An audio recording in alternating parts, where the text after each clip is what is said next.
All right, we're gonna make a video today. This won't be too long, I hope. So we're gonna talk about toy haulers, specifically this Momentum G-Class G21 toy hauler. So one of the things I've learned about toy haulers, the hard way, unfortunately, is that they have people that buy them, especially in the northern areas where I live, buy them specifically so that they can go to southern areas in the wintertime. And what that means is they drive them down salty, dirty roads, and the salt and the sand wreak havoc on them. And you end up with a trailer that needs a lot of work to deal with the rust. So I've been working on cleaning the rust off the bottom of this thing for the last day or so.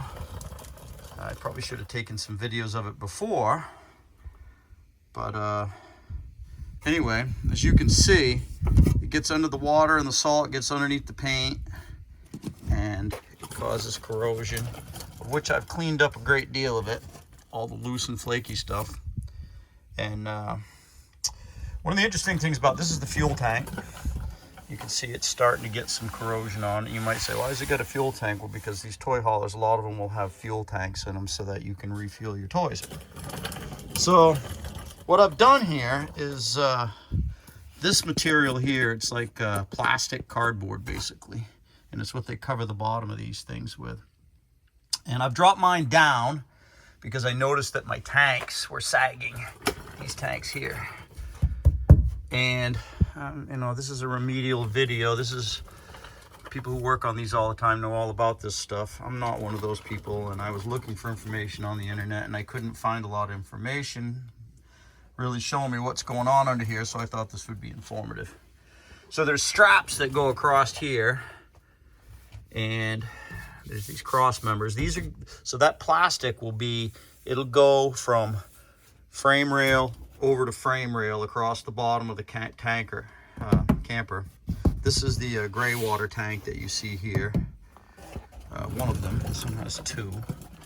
And so it goes from here forward all the way to the front of the camper. And then there's a piece up over the top of the fuel tank here, and then another piece in the back here. And so when I dropped that down to see what's going on with the tanks, I noticed a lot of corrosion on these frame rails. I've already kind of addressed it on the other side, but you can hear the paint flaking up. This is from water getting in between that cardboard and then getting underneath the paint and lifting up the paint with corrosion, which is awesome. I mean, these are thick frame rails and it would probably last the rest of my lifetime. But I guess the moral of the story is if you buy one of these things, get underneath it and look at it and see how much the yahoos that owned it before you drug it down salt-covered roads and basically began the whole corrosion process that makes life so wonderful in the places where there's a lot of salt and stuff on the roads, and it pretty much destroys everything you own that operates on the roads. So you can see here where I've kind of done it from here forward, but now I got to do this part. So anyway, back to these tanks.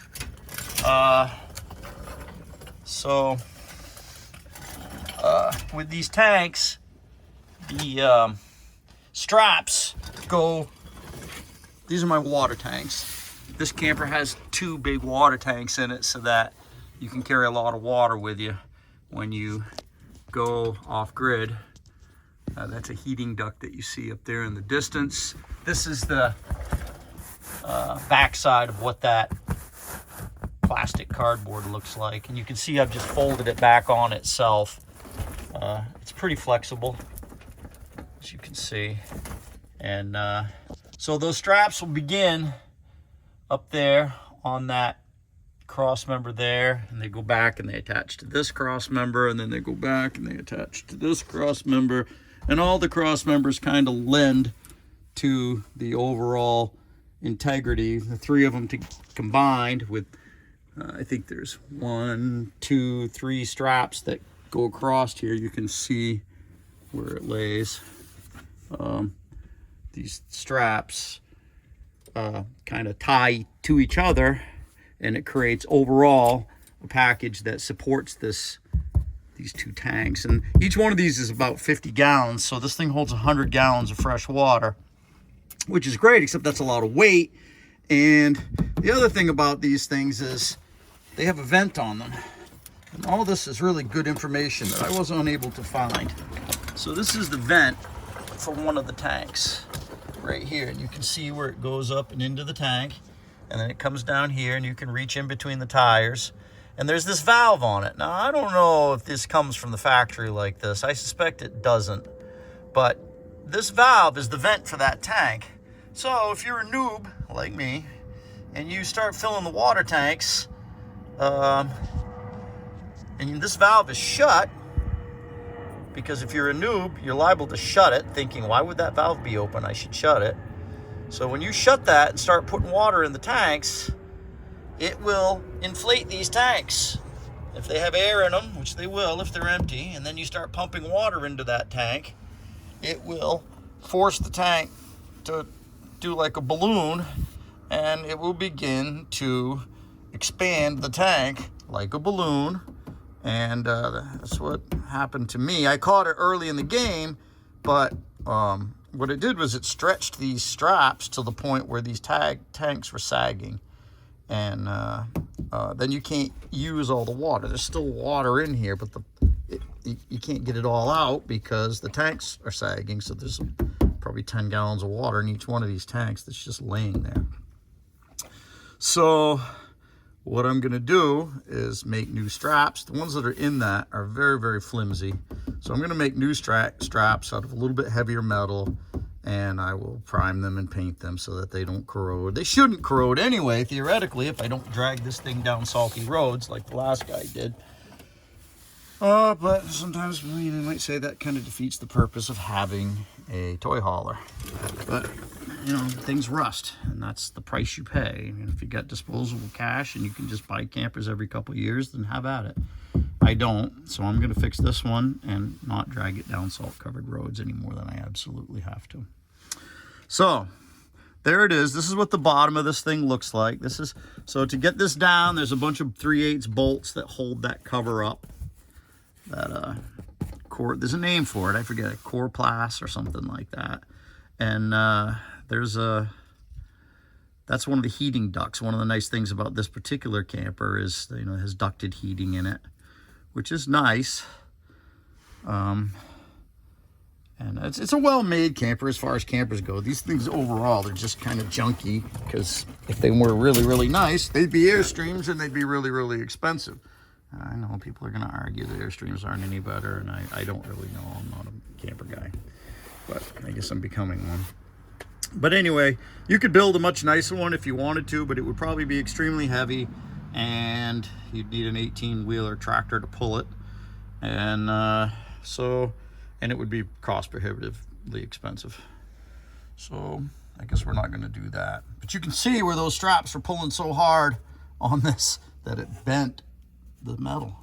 So I'm going to make all new straps and put them in and re-support the gray water tank here and my freshwater tanks. But this is what the bottom of these things look like.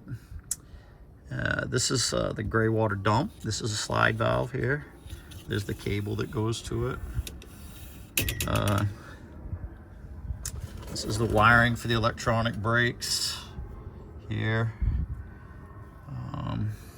This is just internal wiring for the camper itself. I think the reason that they put those valves on those vents up there is because if there's water in these tanks and you tow them, it creates a low pressure on the outside of the camper and a higher pressure inside the camper, and it will cause the water to pump itself out through that vent. It'll draw the water. Well, if you're going down the road with those vents uncovered, and you have your tanks full, it will siphon the water out of the tanks. And you'll get to your destination, you're out back, and you just carried 100 gallons of water in with you, and you get there and you don't have any water, or you have a lot less than you started with. So people put these valves on there. The only problem with those valves is if you accidentally leave them shut and start filling the tanks, you'll end up in the situation that I'm in here. And it's a little bit of a challenge. Luckily I have a paved driveway so I can roll around on the creeper, and that helps. But there you have it. That's the bottom of a Momentum Grand Design camper, what it looks like underneath the plastic. I think when I put this back up again, I'm going to try to put some kind of like maybe a sealant or something between the cover and the metal edges of it to try to reduce the amount of water. One of the things I found is as I was taking that down, that water gets into the, if you look at this stuff, let's see if we can go out here. If you look at this stuff on the edges, it has, it's just like cardboard, right? This is what it looks like on the other side. Looks just like cardboard, and water would get in there. And when I was taking this down, I would tip it down and water would literally run out of the edges of this. So these things fill up full of water inside here in between the layers. They get water in them. And then anywhere a fastener goes through, they put these nice little washers that have rubber on the back side of them to try to seal it up. But the water's going in through the edges of this, and it works its way in, and then it comes out in here, and that's metal from the frame that's stuck right to that. I mean, it is what it is, right? If you wanted something really, really fancy and really, really, really well engineered, it would probably cost 10 times as much, and then you wouldn't be able to afford it. So they've tried to strike a good compromise, and I think they've done well. This will end up back up in here like this when I put this cover back on. This is the Blackwater tank. I believe, yeah, that's Blackwater. I thought there's another gray water tank further forward, also for the shower. But yeah, so I'm not sure what to do about that. I'm considering maybe as I'm putting this thing back up, I might squirt a little bit of sealant in the hole first. Maybe that will help reduce some of the corrosion that you get on these cross members. I mean, theoretically, again, if you don't drag this thing down salt-covered roads, you won't have that problem. This is some of the stuff that I've already redone.